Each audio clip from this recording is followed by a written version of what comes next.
আসসালামু আলাইকুম। আমি সর্বপ্রথম আমার সম্মানিত দেশবাসী, বিশেষ করে আমার বাউফলবাসী, তাদেরকে স্মরণ করছি।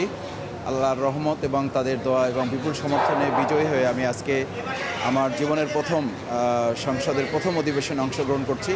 আমার এলাকাবাসীকে বিশেষ করে শুভেচ্ছা ধন্যবাদ জানাচ্ছি, তাদেরকে স্মরণ করছি।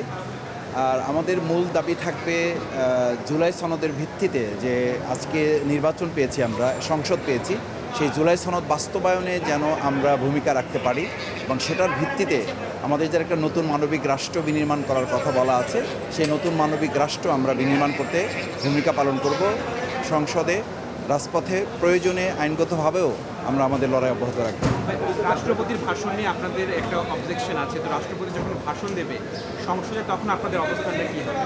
এই ব্যাপারে আমরা আমাদের দলীয় সংসদ সদস্যবৃন্দ যারা আছেন, আমাদের মাননীয় বিরোধী দলীয় নেতা যিনি আছেন, তার নেতৃত্বে আমরা ওখানে অবস্থার প্রেক্ষিতে সিদ্ধান্ত গ্রহণ করব এবং সে ব্যাপারে আমরা পদক্ষেপ গ্রহণ করব।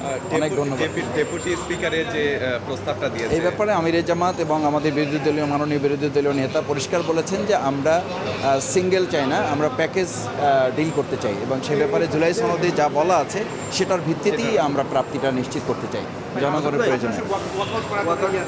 এটার ব্যাপারে আমি বলেছি যে আমাদের মাননীয় বিরোধী দলীয় নেতা, আমাদের সংসদীয় দলের যারা সদস্যবৃন্দ আছেন তাদের সাথে আলোচনা করেই ওখানে আমরা তাৎক্ষণিকভাবে সিদ্ধান্ত গ্রহণ করব।